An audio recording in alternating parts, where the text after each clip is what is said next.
Good, good evening, everybody. It's Pastor Hafida with our last Lenten gathering. This month has gone by so very, very fast. Um, I want to thank you all for joining us and in this gathering. Like I said, always it's best when we're together, but it didn't turn out that way. But nevertheless, I hope that the weeks that we've spent together have been beneficial to you, that you have gone deeper in your own thinking about Lent, about the call to discipleship, and being what it means to be a disciple, a follower of Jesus of Nazareth in our own time. And I hope that you have gotten a little bit excited about what Bible study can be. There's so many different ways to do it, but I hope that this was one method that you can follow on your own or with a small group of friends and strangers too. So, the text that we will be using this evening is a 23rd chapter, the whole thing of the Gospel of Luke. There's 49 verses. So, usually the idea is the protocol is that I read it through twice, but that would take so long. So I ask if you maybe find it on your Bible in your phone, if you've got an app on your phone, follow along with me as I read it, or just listen really closely, try and concentrate on what's being heard. And the three questions that we are going to attend to have been the same. What's going on in this text? What do you hear? What do you see with your own eyes without having any background in it other than having grown up in this text in Sunday school or in church, or some kind of you've been in American culture for so long, the pieces and parts of the story are sort of glommed onto you. The second question is, where do we see this text in our world today, in your world today? And the last one is, where is this text an event, or is it alive, or is it operative in your own life? And just it's a more thinking. We're not trying to get to the point of the text. We're not trying to parse words or anything like that. All that's pretty cool, and you can do it, and yes, you can, without having gone to any divinity school or seminary. It's really wonderful. But making an application of these texts to our lives as we live in times that can be so absolutely wonderful and hypnotic. And also very, very deadly and caustic. How to live this life with joy, but also being very honest about what you see and proactive about what you do to bring justice and accountability and more love, more love, more love into the worlds in which you live in. So let's begin. And like I said, if you have a app on your phone, follow along, or just listen closely. So here is the whole chapter of Luke chapter 23, verses 1 through 49. And I'll be looking down because that's the best way that I can read this, but I'm always still here. So here's the reading for us to consider tonight. Then the assembly rose as a body and brought Jesus before Pilate. They began to accuse him, saying, "We found this man perverting our nation, forbidding us to pay taxes to the emperor, and saying that he himself is Messiah, the king." Then Pilate asked him, "Are you the king of the Jews?" Jesus answered, "You say so." Then Pilate said to the chief priests and the crowds, I find no basis for an accusation against this man. But they were insistent and said, he stirs up the people by teaching throughout all Judea, from Galilee, where he began, even to this place. When Pilate heard this, he asked whether the man was a Galilean. And when he heard that he was under Herod's jurisdiction, he sent him off to Herod, who was himself in Jerusalem at that time. When Herod saw Jesus, he was very glad, for he had been wanting to see Jesus for a long time because he had heard about him and was hoping to see him perform some sign. Herod questioned Jesus at some length, but Jesus gave him no answer. The chief priests and the scribes stood by, vehemently accusing him.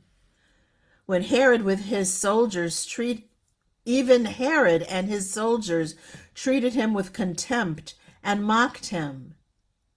Then Herod put an elegant robe on Jesus and sent him back to Pilate.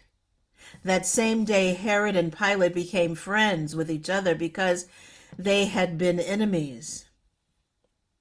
Pilate then called together the chief priests, the leaders, and the people and said to them, you brought me this man as one who is perverting the people, and hence I have examined him in your presence and have not found him guilty of any charges against him. Neither has Herod, for he sent him back to us. Indeed, he's done nothing wrong to deserve death. I will therefore have him flogged and released. Then all the people shouted out together, away with this fellow! Release Barabbas to us! Now Barabbas was a man who had been put in prison for an insurrection that had taken place in the city and for murder. Pilate, wanting to release Jesus, addressed them again, but they kept shouting, crucify, crucify him! A third time, Pilate said to them, why? What evil has he done? I have found in him no ground for the sentence of death. I will therefore have him flogged and then release him.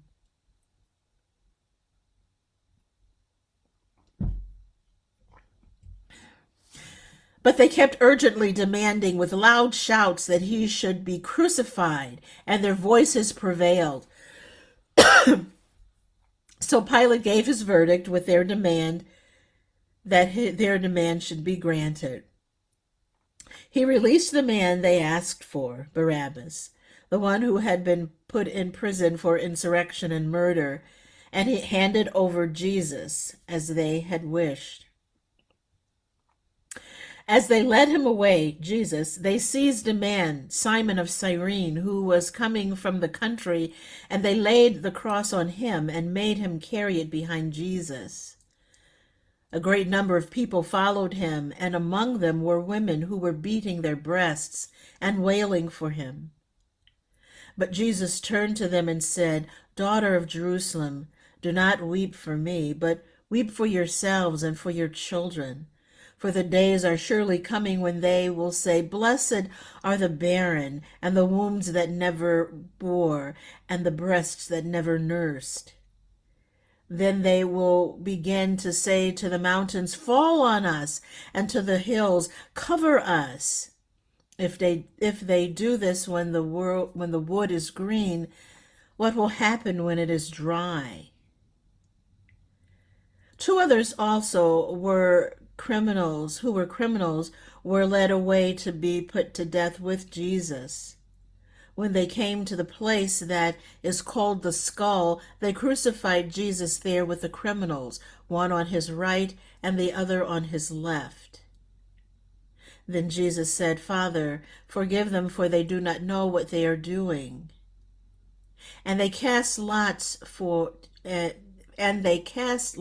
to divide his clothing. The guards did. And the people stood by watching. But the leaders scoffed at him, saying, He saved others. Let him save himself if he's the Messiah of God, his chosen one. The soldiers who also mocked him, coming up and offering him sour wine and saying, "If you are the king of the Jews, save yourself." There was also an inscription over him, "This is the King of the Jews." One of the criminals hanged who were hanged there kept deriding him and saying, "Are you not the Messiah? Save yourself and us." But the other rebuked him, saying, "Do you not fear God, since you are under the same sentence of condemnation? And we indeed have been condemned justly, for are getting what we deserved for our deeds. But this man has done nothing wrong." Then he said, "Jesus, remember me when you come into your kingdom." And Jesus replied, "Truly I tell you, today you will be with me in paradise." And it was now about noon, and darkness came over the whole land until 3 in the afternoon, while the sunlight failed. And the curtain of the temple was torn in two. Then Jesus cried with a loud voice that said, "Father, into your hands I commend my spirit." Having said this, he breathed his last. When the centurion saw what had taken place, he praised God and said, "Certainly this man was innocent." And when all the crowds who had gathered there for this spectacle saw what had taken place, they returned home, beating their breasts. But all his acquaintances, including the women who had followed him from Galilee, stood at a distance, waiting and watching these things occur. Here ends the reading of the text. Wow, how many times have you heard that whole scenario? In one sitting, it's really hard to have it there in church because, there's time constraints and you can't really hear it all.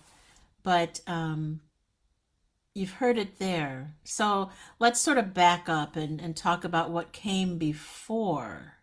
Let's put what we just read in context. So earlier on in chapter 23, 22 and 23, going into 23, we have Jesus having come into Jerusalem for the Passover, for the feast, and he's eaten in the home of Mary, Martha, and Lazarus, and now he is having this Passover meal with his disciples, with some of his disciples, surely not all.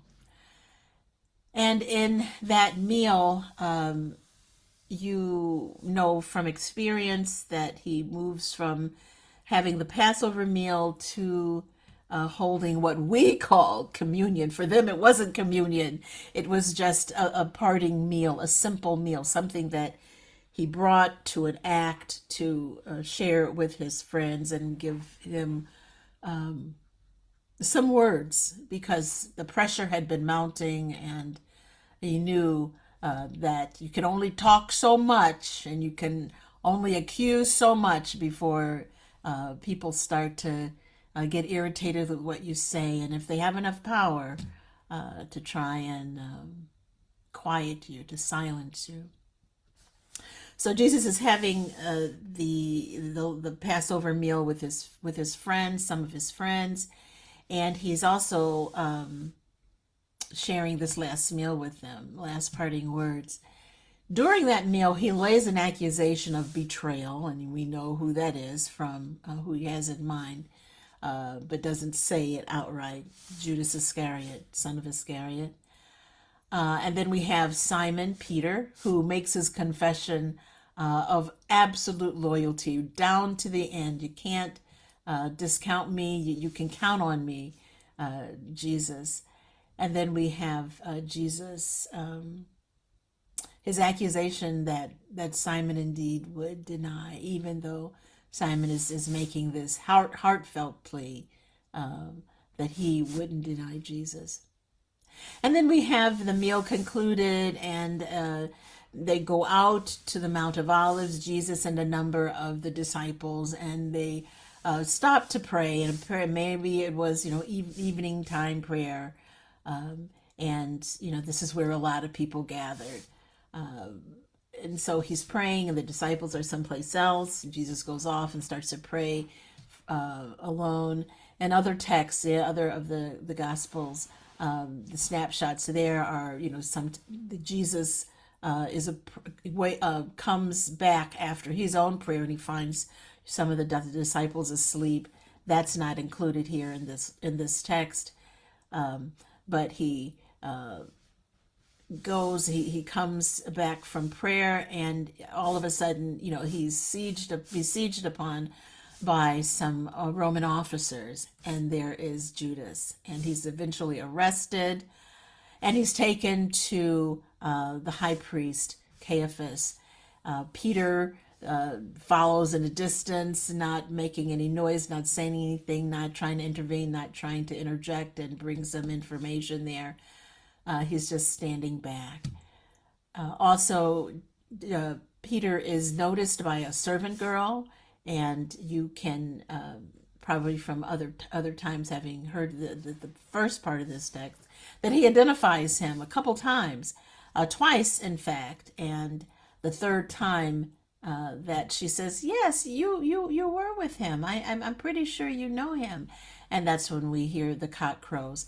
That's not in this text. It's in another gospel writers, but that's what happened. So Peter follows at a distance. He's recognized. Jesus is beaten and mocked while he's in the company of the high priest. He's questioned again about his answer. Is he the king of the Jews? And he's makes a confession, or what they take as a confession of blasphemy. And then we have in this text the dialogue between two people who are also being executed. And one guy is trying to save himself, hoping for a miracle. The other guy is saying, "No, just remember me in paradise. I'm guilty as charged, and I deserve what I'm getting." And then we have the confession, or the statement made by the centurion guard. Surely this man was not guilty of the crime of which is being executed.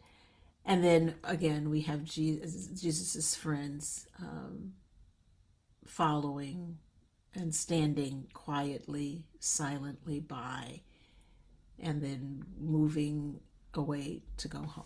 So that's a little bit of background, all in a weekend. Some of it's overlapping because of different editors that have handled the text, but nevertheless, you can get a good snapshot of what's happening.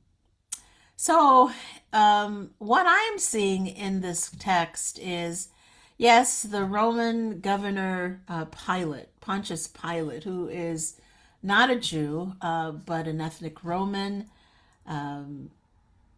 Probably I think the story about him is that his parents were poor, and somehow he was able to get an education, and maybe even imprisoned or accused of a crime, but then his ancestor works his way out and gets to wear this hat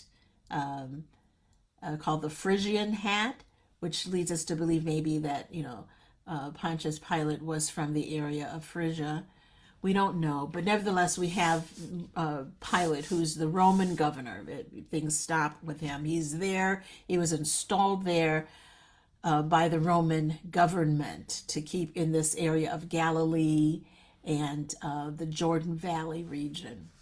We have two trials going on here, one civil and one religious trial. We have two crowds, one crowd calling out for his death, and another crowd that's keeping silent and mourning, but very much out of the picture. We have this pushing for a verdict where there's no crime. There was no crime committed, but nevertheless, He's convicted.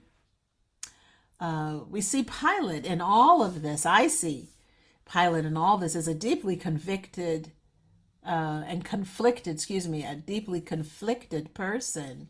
I don't find it twice, Jesus is hauled into, his court. And, he's just making this plea. I'll beat him. Woo, I'll beat him and I'll give him back to you. But, he hasn't done anything. But he capitulates in the end. The second time around, he capitulates because, he's there in Judea. He's there in Galilee and that whole region to keep the peace. The last thing he wants is an insurrection. People are calling out, people from the temple, people from, outside of the temple, folk who are not Jewish, maybe some people who are Jewish, which we got to talk about that in a little bit. But they're calling out for this man's death, and in return, he's Barabbas, a criminal, somebody who history tells us was guilty of something. He's released. So this prisoner exchange kind of thing. So we see that. We have I see Herod Antipas here in this passage, who is Jewish, but also working in the temple at the pleasure of the Roman government. Remember Jerusalem, the city of Jerusalem, and that whole region was conquered by Alexander the Great, and they remain under the Roman rule for a long time, and then they're deposed by another group of people.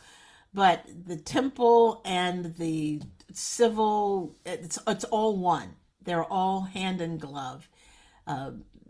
We see the temple working in cooperation for a lot of different reasons with the Roman government.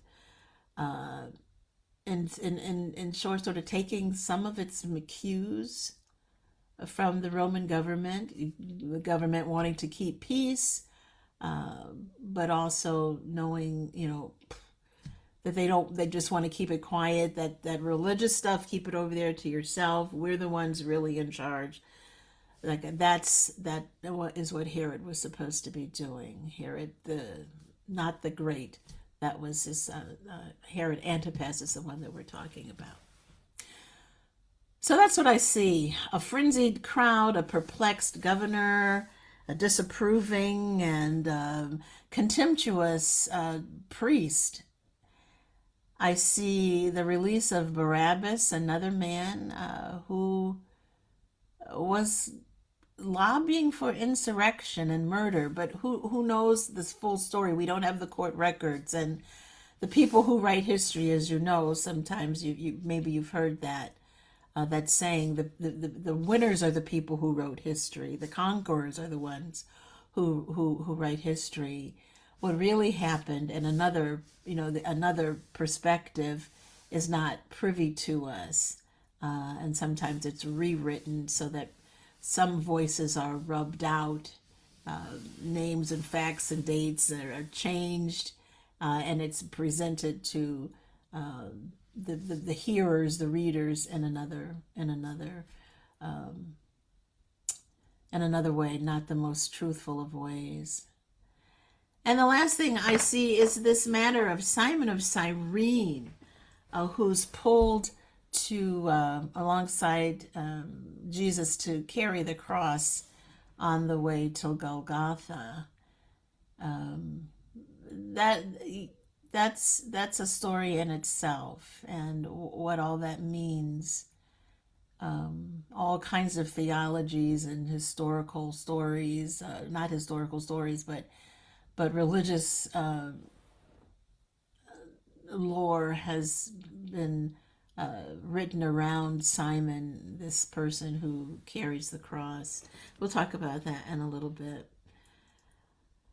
So I see all of those things. That's what's going on in the text for me, that there's this cacophony of noise and going here and there and talk and back and forth and stress and strain and trying to find fact. All of that stuff is going on, and who knows what else, things that didn't make it into the narrative for us.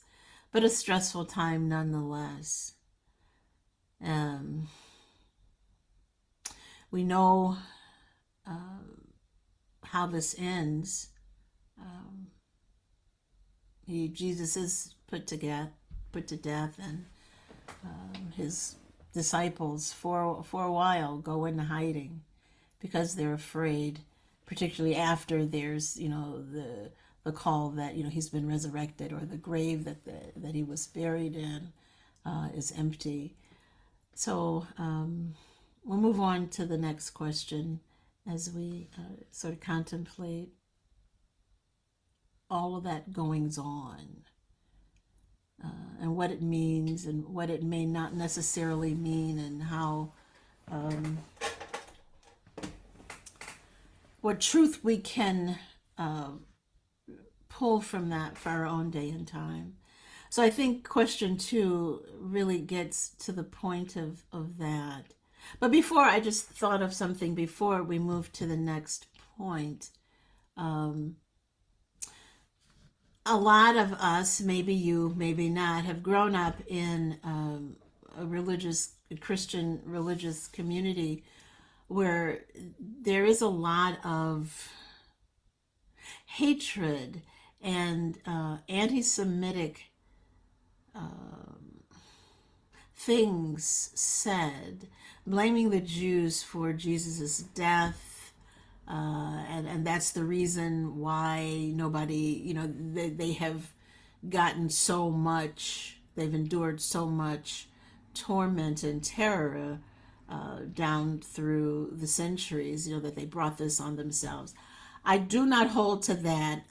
That is just wrong, up and down wrong.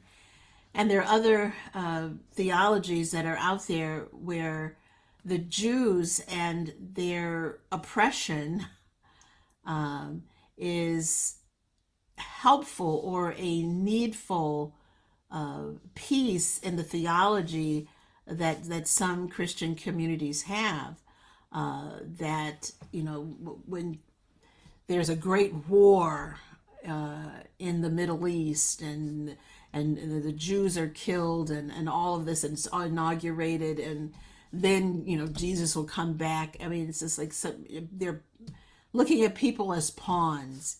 That is not helpful. That is not helpful, and I it's the most evil of theologies, one of them out there. This is a story that has come down to us, and we don't know all the pieces and parts. There were Jews who particularly Pharisees, who were in lockstep with Jesus, or in great sympathy with what he was trying to do. There have been multiple rabbis, multiple folk who have tried to start an insurrection against the egregious ways in which the Roman government stymied the growth and the self-determination of people, particularly folk with in the Christian tradition, these breakout groups, these movements, and putting them down. Any kind of pushback from the common people onto the government. The Roman government was always very quick and to get rid of those people, or go with them for a while, but then eventually rub them out. So Jesus was one of those rabbis, the leaders of a new movement. So it's some bad theology has been attached to this. Another theology that is not mine, but I know a lot of people hold to, is that Jesus died for our sins, and if we say certain words, then we'll get to go to heaven. That's a strange kind of theology for me. God loves us so much that God's willing to kill his son, and if we accept his son and pray this prayer, then you can get to heaven. But if you don't accept Christ as your Savior, and live a life as their iteration of what a Christian should be, God's going to punish you in hell forever. And that's truly problematic, because that makes God out to be a beast of a God, a beast of a father, this eternal damnation, eternal death, eternal punishment for some and not for others. I mean, if you just sit and trace it down for a while, it starts to fall apart. I do believe that there is some kind of way that people are trying to account for that Jesus's message is compelling, but these theologies that have been perpetrated since the founding of the church in the first century, but even more at the rise of capitalism here, particularly in Europe and the United States. A lot of it is transactional. You do this, I'll do that. Everything seems to be just twisted in a way, and that doesn't accord with all of the gospel. All of them, the whole Bible doesn't speak with one voice. They don't match each other. There's a document that's written over hundreds of years, maybe even 1,000 years, and edited by so many different hands and pieced together. And I'm not trying to say that it doesn't make any sense and it's not true. I think it's true in a deeper sense, that there's deeper truths that we need to know. But we need to hold back before we start to condemn and to hold a line that says this is the way it is because this is what the words say on the page. There's so many other things that you need to take into consideration. And believing in, putting your whole trust in a theology that was handed down to you, and looking at it and living into it without a critical eye is quite dangerous. It's quite dangerous because it truly can become abrasive and hurtful to other people. It can condemn other groups of folk.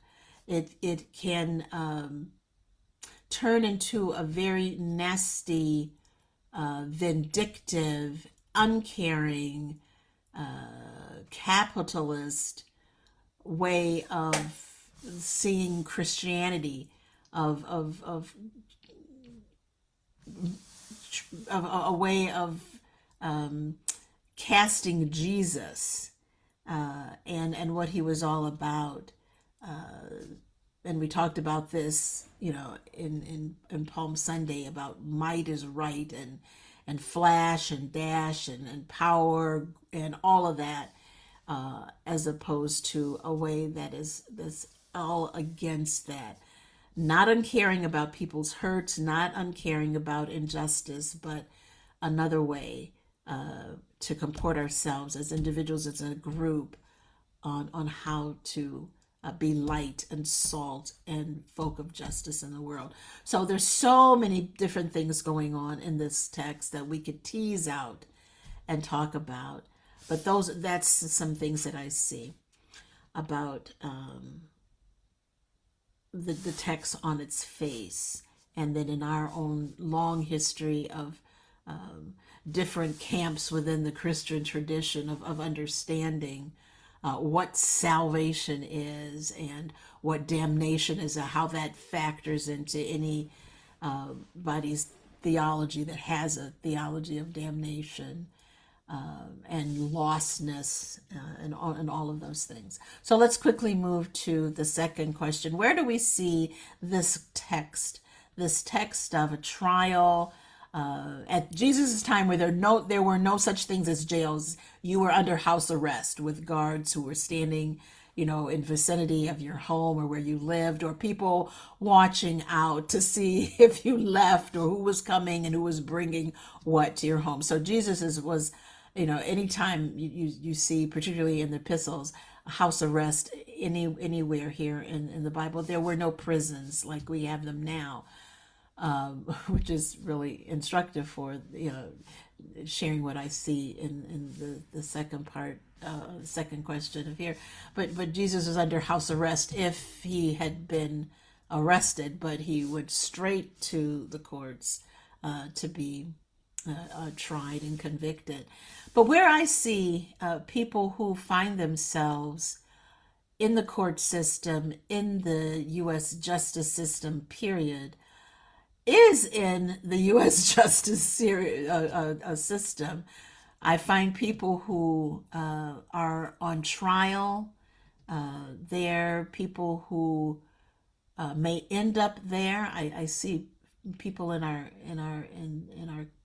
country who live on the edges of and the margins of society, who are not gainfully employed, caught up in all kinds of things, folk who do wrong, and folk who are not guilty of anything, caught up in the system.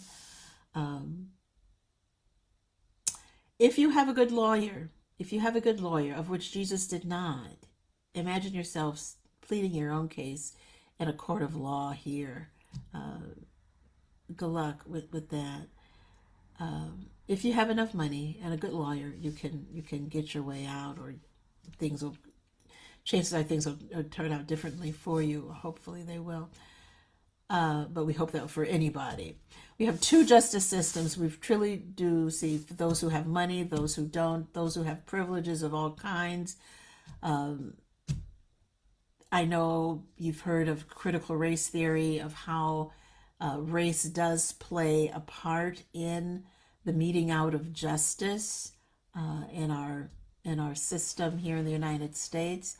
This is something that's taught in law school. It's not taught in schools, secondary and primary schools, but it does have a compelling case.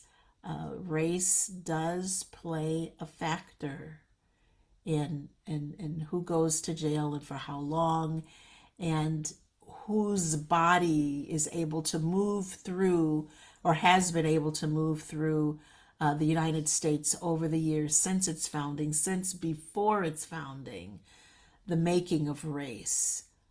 It is truly, truly, truly a part of our history. So I see that as being a way that we can look at Jesus's crucifixion and this whole justice system to which he was subjected.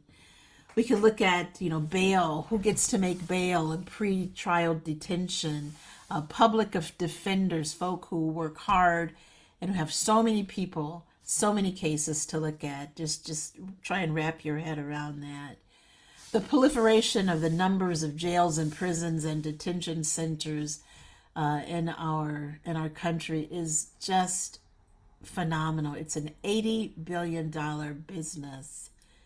It is. 31 states operate private prisons. 38 states have private prisons that hold a bit over 100,000 people. These are for-profit companies. They hold 8% in these 33 states. They hold 8% of the total population of folk who are imprisoned in the United States. Here's another couple of facts for you. The United States, or some jurisdictions, spend between $20,000 to $50,000 a year to incarcerate or to keep a person in jail annually. And in a private prison, that's going straight to the company. Some of that money is going straight to a company. Another one is that blacks, other folk of color, are 8 times more likely to go to jail on drug charges than white folk, even though studies have shown that whites and blacks and other folk of color do drugs at roughly the same rate. So what's that about? What's that about? Where's, doing drugs, doing crime, that goes to say that those are not the greatest things that you could do with your life. Nevertheless, people are caught in situations, they are caught in minds that are broken, they're caught in the worst moment of their life.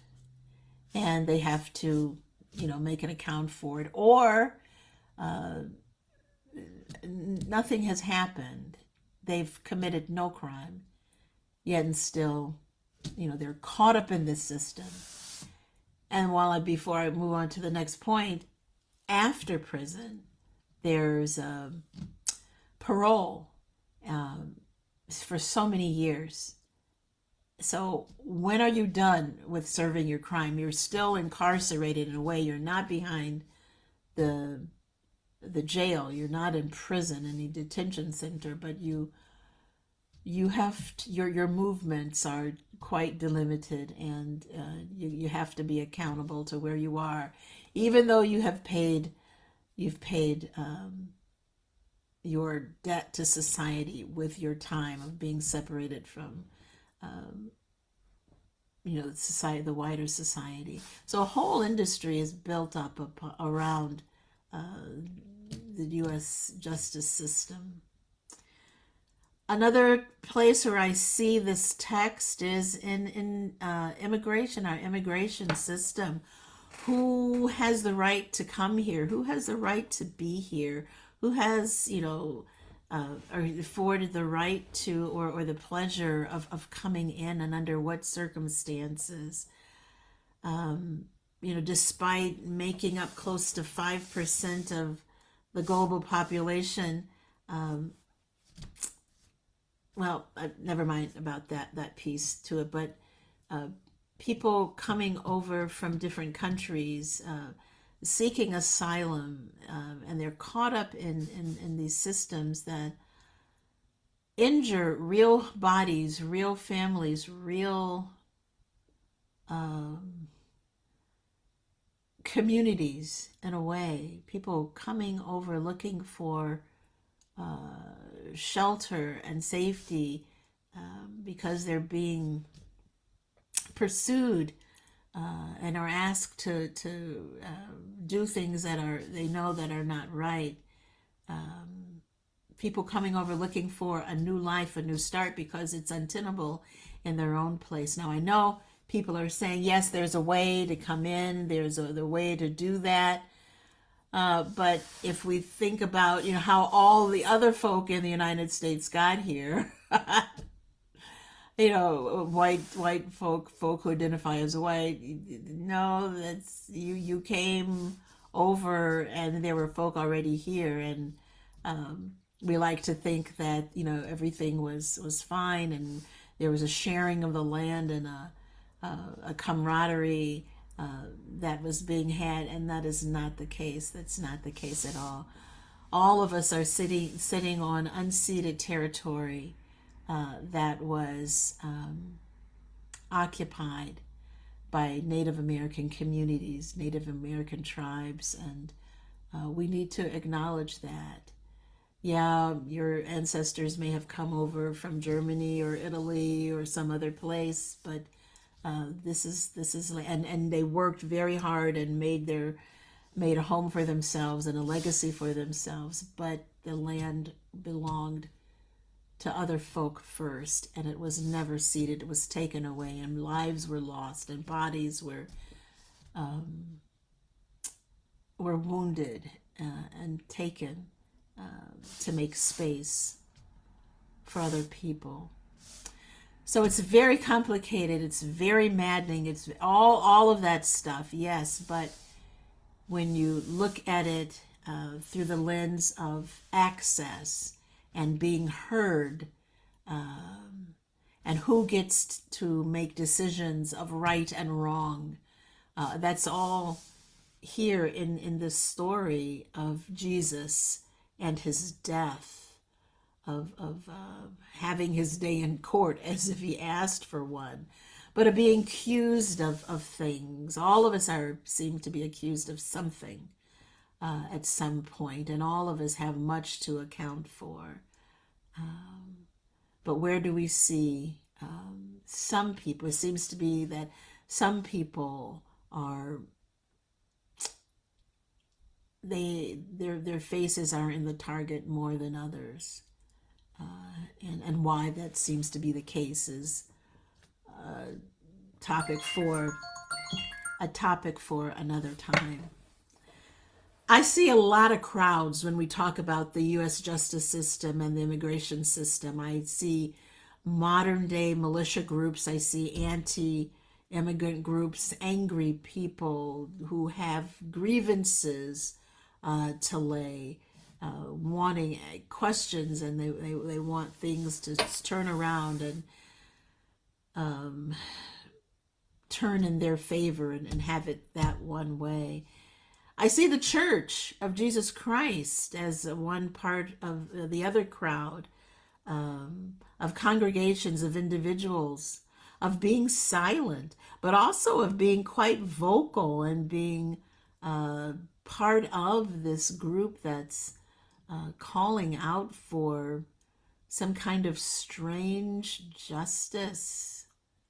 It's quite maddening and confusing. Yeah, and there's another crowd of people. It's not mentioned or at all in passage that we talked about a minute ago. But I see, folk of color and the members of the LGBTQIA plus group, other folk who seem to always get the short end of the stick for one reason or another. That's another crowd that's crying out to be heard, crying out to be recognized as full citizens, people worthy of respect and dignity and access. There's so many people were shouting and continue to shout in our halls of justice and on our streets and in our neighborhoods and even in our churches and mosques and synagogues. So who are we listening to, and who are we, who's come before us with their case, asking us to give justice or grant justice, grant access, and we haven't been obliging, or we've been obliging to a certain degree, but maybe not enough through some other people's lenses. So that's what I see. That's how I see this text of Jesus on trial. We making a case for the inclusion of all people, men, women, children, rich, poor, those who are diseased. He's making a case for opening wide your hearts, your faith to include all of these people. And the Roman government saying, shh, shh, we're not, you're rabbling, you're trying to, you're making too much noise. And then you have the temple folks saying, nope, that's not what the book says. That's not been our history. You're trying to rewrite, the law. This is not right. So that's what I mean. Where do we see this text of Jesus and his trials in our everyday life of where we live? So just a couple more things and we'll be done.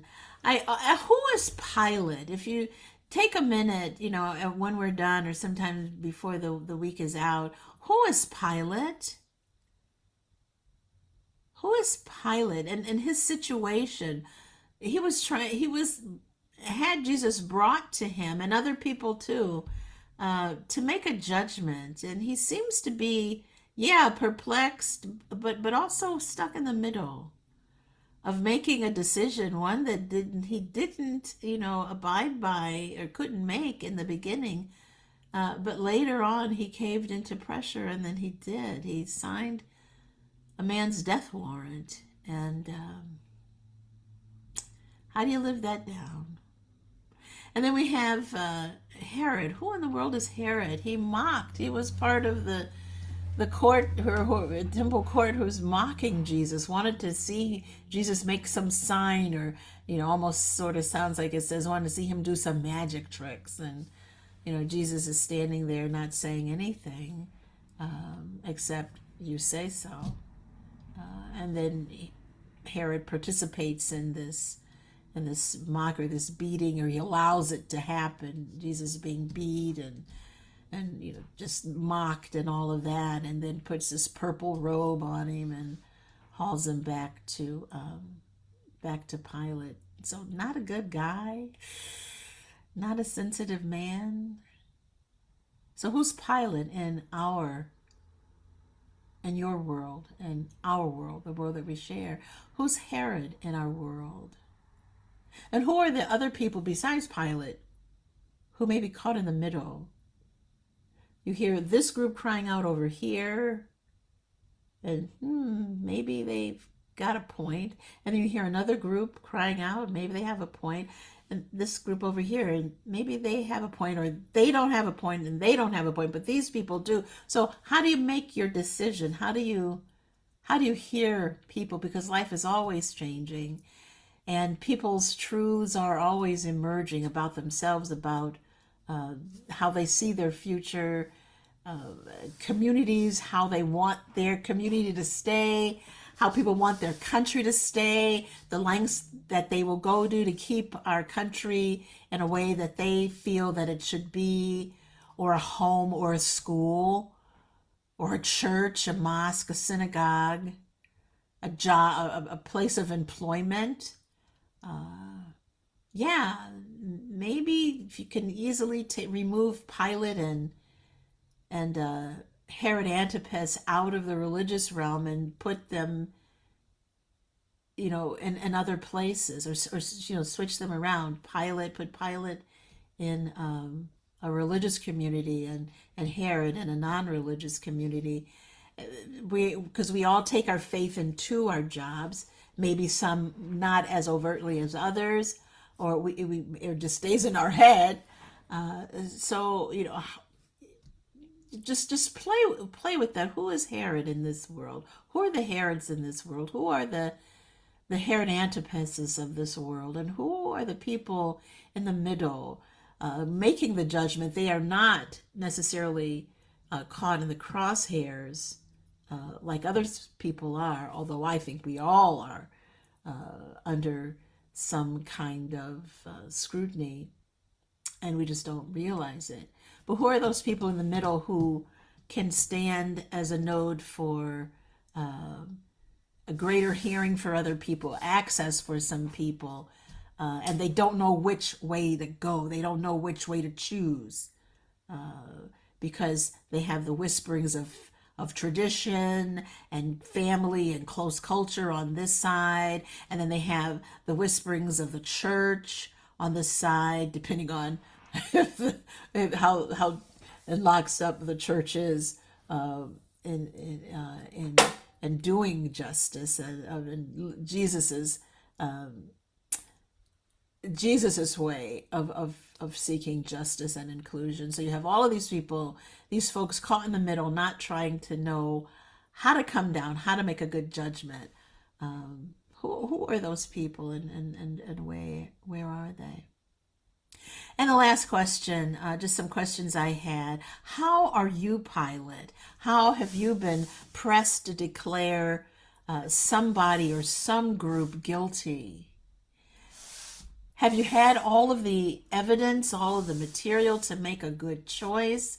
How did you feel about having been presented with that case of being Pilate, having to judge between this person and that person, this issue and that issue? How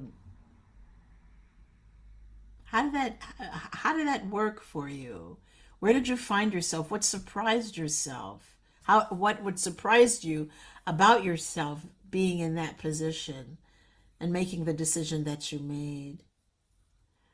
Have you known any Pilates in your life, in your home, in your community, your faith community, the wider community? People who have had responsibility. Did they wield it well? Did they wield it poorly? People who made decisions, who maybe Pilates who caved in, maybe Pilates who did not cave in. Have you known any of those?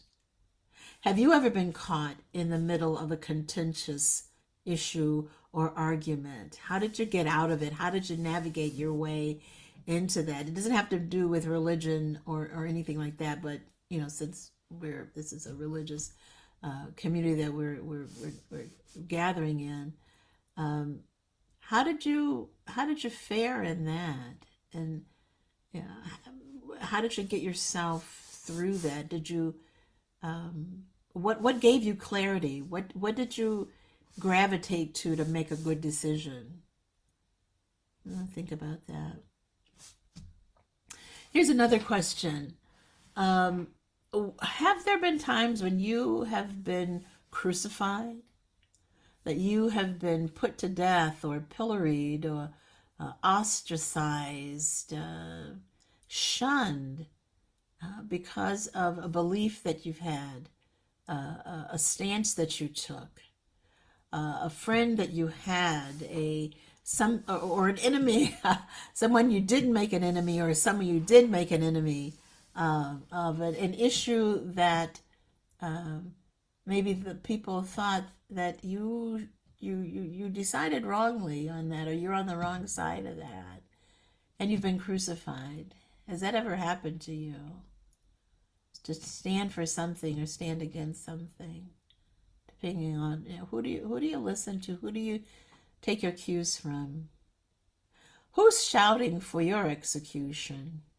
I know that may sound like a bit of paranoia going on there, but who seems to be your enemy? What group of people or what voices in society seem to be calling for you to be crucified in a way, not listened to, discounted, shunned, given very little voice? Yeah, on your job, in your home, wherever. You've been discounted and placed on the periphery. You've not been brought to the table. You've not been included at the table where decisions are made, even about your life. Yeah, that could be a way of being crucified. Another question: whose cross are you bearing? Who have you come alongside to help shoulder? Whose burdens are you helping to shoulder? Yeah, it's pretty dicey to get involved in some people's lives or in issues because, what we said, other people are looking and watching, and sometimes culture speaks a bit more loudly, or it takes precedence over facts and things on the ground, the landscape right in front of us. We tend to listen to other people and sort of be held captive by how they think of us, and when we take stands on things that they think that we shouldn't. So whose burden, whose cross are you bearing up? Think of Simon Cyrene, and that's a whole Bible study on its own. I recently heard Billy Graham a long time ago, if you remember him. He was making a plea. I think this was like during the 1960s, and I think he meant it with all sincerity. He was saying the gospel of Jesus Christ is not the gospel of the white man. It's not the gospel of the black man. It comes from the Middle East, and you black people should be happy because Simon, a person like you, bore the cross, and so that's your your claim to fame, that we were counted as being conscripted to carry somebody's cross to their execution. That I could see where he was trying to go with that, but it fell flat because of the history of black folk here in this country. of Native Americans, of migrant workers, of always, doing the grunt work, the dirty work, the unappreciated work, the taken for granted work, the providing that kind of labor. And whether Simon of Cyrene was black, I think history has it that he was from Libya. That's not that's high in the on the continent of Africa, but Africa is a pretty diverse place. But nevertheless, Simon Cyrene is like I said, a Bible study until its own, of you being conscripted into someone else's troubles. That's the point I think that the gospel writer may have been trying to get at. Maybe not, but that's what I see. That getting involved in somebody else's troubles is quite threatening and pretty dicey. Guilt by association, we all know that. So that's all that I have. That's all that I have for this Lenten journey. It's been a long Lent, and it's been a long process of thinking about our own sense of mortality, our own, or not sense of mortality, our own, our own mortality, because sure enough, we will pass away from this earth one way or another. Nobody gets out alive in this, but how the many ways in which we need to die daily. There's someone who said, "Die before you die." And I think what he was of one philosopher, die before you die. Give up those things that, those parts of your life, those attitudes and ways of thinking, ways of being, ways of articulating yourself in society, ways of hearing and thinking, lines of thought. Die because they have not yielded anything that was life-giving, that was broader and deeper. Die to all of those things that you feel should not be questioned. All of those things that were handed down to us by family, by culture and friends. Question everything. You may come out on the same side, but you may not. But freeing yourself to think another way, that's part of growing up, and I think it's part of the gospel lesson, that we see with new eyes.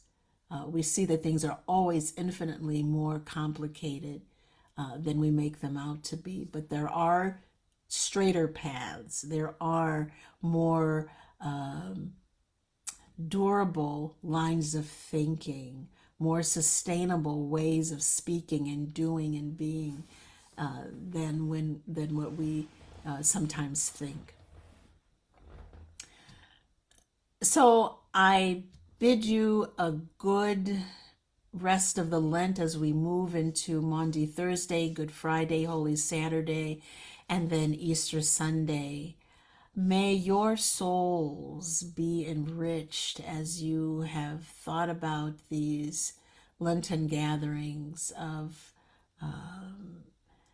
looking at your life, our life, your life together in your faith community, in ways that track Jesus's life of hardship, of growing into a sense of his own mission and movement in a very real world, of rubbing up against people who thought he was a threat, and then also being loved and aided by people who thought that he was a breath of fresh air, and indeed the breath of life, in a very, very real sense. I know that there may be prayer requests that we have, folk that we need to hold in our hearts. So I ask that you grab those bring those into your thinking. People who are traveling, folk who are entertaining folks in their home, people who've undergone medical procedures, folks who are back home after having them. It's tax time. People are frantically trying to get their tax dollars and forms filled out, which is not a joke. It's real. People struggling to get all of that done. And just all of the other cares that we have in the world of war, of strife, of hunger, joblessness, people unhoused, people looking for a friend, people looking for situations to be turned around. We gather all those together this evening, and let us pray. Gracious God, we give thanks for this day.